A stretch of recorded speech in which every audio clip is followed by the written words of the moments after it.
Assalamualaikum warahmatullahi wabarakatuh. Kami dari kelompok 8 akan menjelaskan mengenai hakikat belajar, ciri-ciri belajar, dan proses dan hasil belajar berkualitas.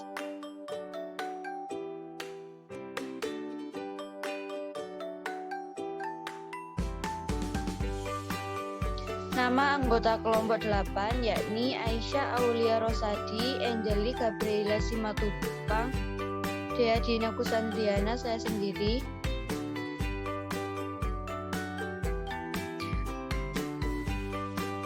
Untuk yang pertama, saya akan menjelaskan mengenai hakikat belajar dan pembelajaran menurut beberapa aliran. Yang pertama yakni behaviorisme, proses perubahan perilaku hasil pengalaman yang sifatnya relatif, menetap atau hasil hubungan stimulus dan respon.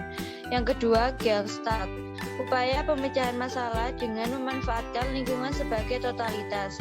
Yang ketiga, kognitivisme, yakni proses penerimaan, pengolahan, dan penyimpanan informasi dengan mengaitkan pengetahuan baru ke dalam struktur kognitif yang dimiliki pembelajar.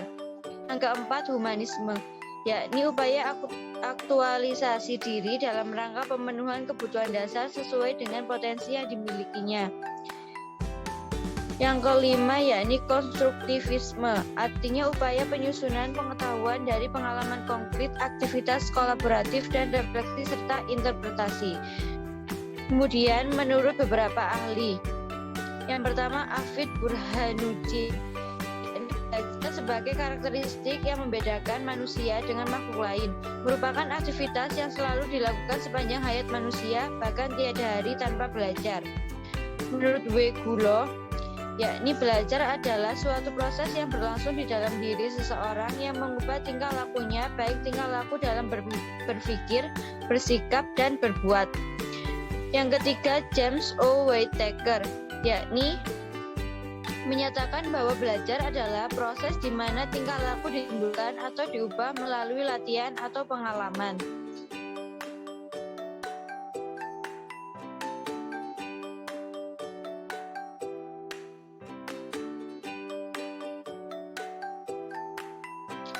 Hakikat belajar dan pembelajaran. Pada hakikatnya, belajar merupakan tahapan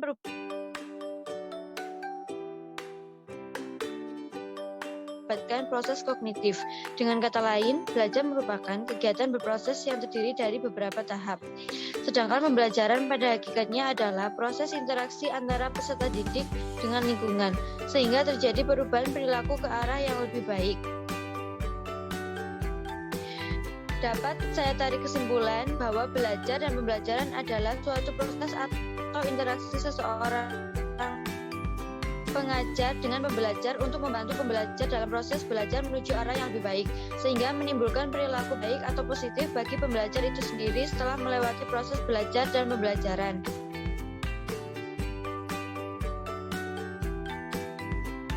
Baik, akan saya lanjut yaitu ini siapa? Selanjutnya mengenai ciri-ciri belajar akan saya jelaskan. Saya Aisyah Aulia Rosadi. Ketika seseorang melakukan proses belajar, dalam diri seseorang itu terjadi satu perubahan. Perubahan yang terjadi dalam diri seseorang ini dapat diamati melalui ciri-ciri belajar. Di sini saya akan menjelaskan mengenai ciri-ciri belajar dari dua pendapat ahli. Yang pertama, ciri-ciri yang diungkapkan menurut Edi Sardi. Belajar dan mengajar memiliki tujuan. Tujuan belajar yakni untuk membentuk anak didik dalam suatu perkembangan tertentu. Di sini, anak didik berfungsi sebagai pusat perhatian. Yang kedua, ada proses yang direncanakan. Selain memiliki tujuan, kegiatan pembelajaran harus direncanakan. Perlu untuk melakukan interaksi sesuai prosedur atau langkah-langkah sistematis. Yang ketiga, kegiatan belajar mengajar ditandai dengan suatu pengharapan materi yang harus didesain agar mencapai tujuan. Dalam pembelajaran, materi harus didesain sedemikian rupa sehingga cocok untuk mencapai tujuan. Yang keempat, ditandai dengan aktivitas anak didik. Anak didik merupakan syarat bagi berlangsungnya kegiatan belajar mengajar, sehingga diharapkan keaktifannya dalam proses pembelajaran. Yang kelima, dalam kegiatan belajar, guru berperan sebagai pembimbing. Sebagai pembimbing, guru harus berusaha untuk menghidupkan suasana dalam pembelajaran dan memberikan motivasi.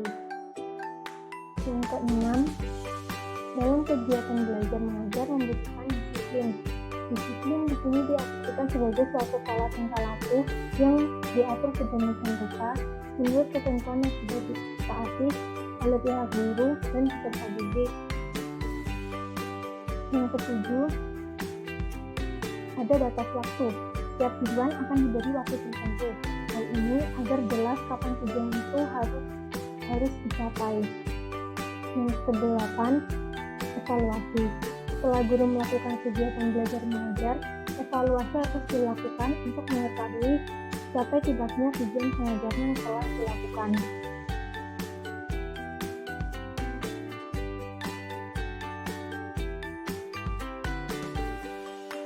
Selanjutnya,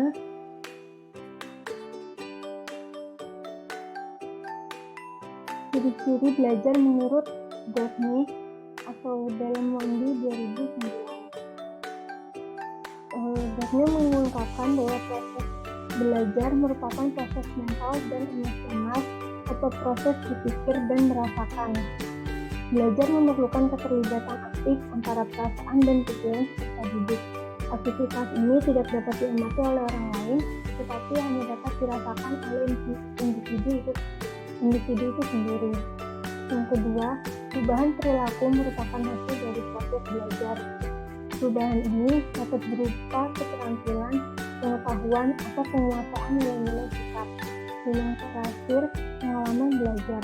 Pengalaman belajar adalah mengalami dan terjadi interaksi antara individu dengan lingkungannya, baik lingkungan fisik, lingkungan sosial, karena dengan keterlibatan aktif atau pengalaman langsung, dan dengan melakukannya sendiri, cara ini lebih efektif daripada pengalaman tidak langsung, seperti membaca buku dan mendengarkan penjelasan guru.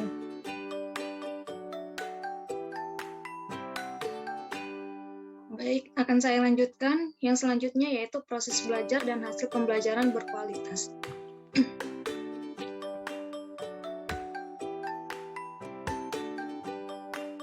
Proses belajar. Menurut Traber dalam Syia 2008, ditinjau dari proses belajar. Proses berarti cara-cara atau langkah-langkah khusus yang menimbulkan beberapa perubahan hingga tercapai hasil-hasil tertentu. Jadi, proses belajar adalah tahapan perubahan perilaku kognitif, afektif, dan psikomotor yang terjadi dalam diri mahasiswa atau siswa.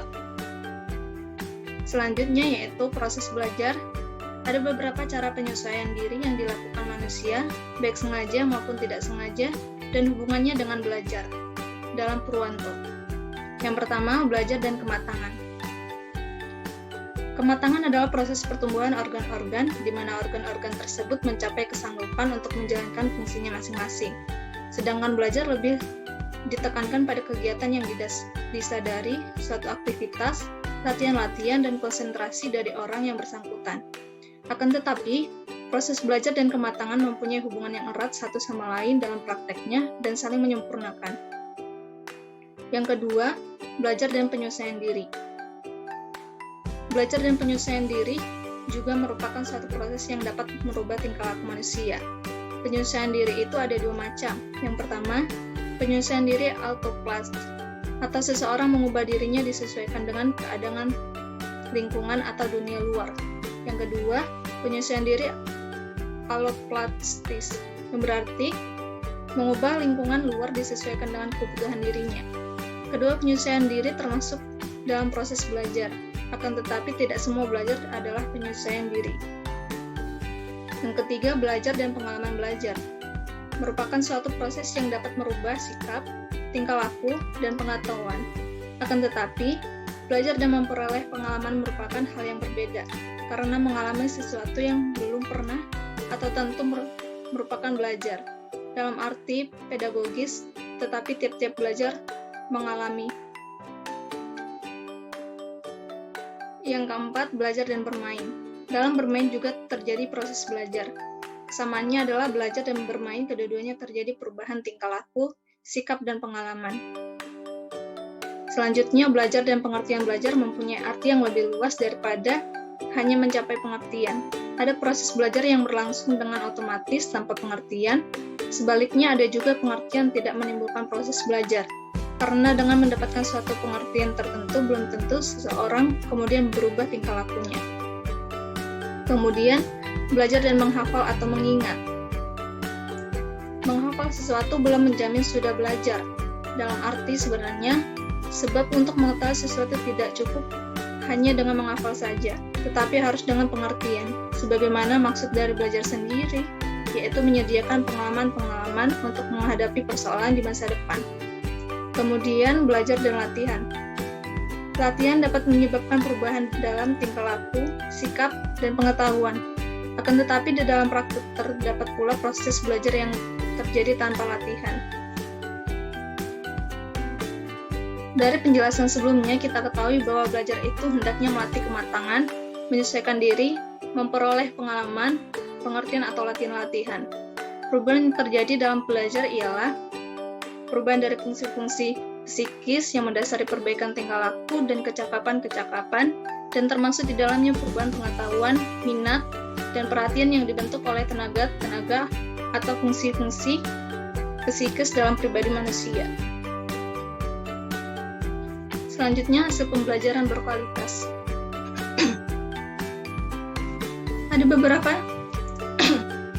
Ada beberapa dimensi yang menandai pendidikan berkualitas. Dimensi-dimensi tersebut dalam UNICEF 2000. 1. Para peserta didik dalam keadaan sehat dan siap untuk terlibat dalam proses belajar. 2. Lingkungan yang sehat dan adanya fasilitas yang memadai. 3. Isi atau bahan yang termuat dalam kurikulum relevan untuk mendukung pemerolehan keterampilan dasar. 4. Proses pembelajaran menggunakan pendekatan yang berpusat pada anak. 5. Hasil belajar yang mencakup pengetahuan, keterampilan, dan sikap yang berkaitan dengan tujuan atau standar pendidikan nasional. Sekian dari kelompok kami. Jika ada yang ditanyakan, kami persilahkan. Terima kasih.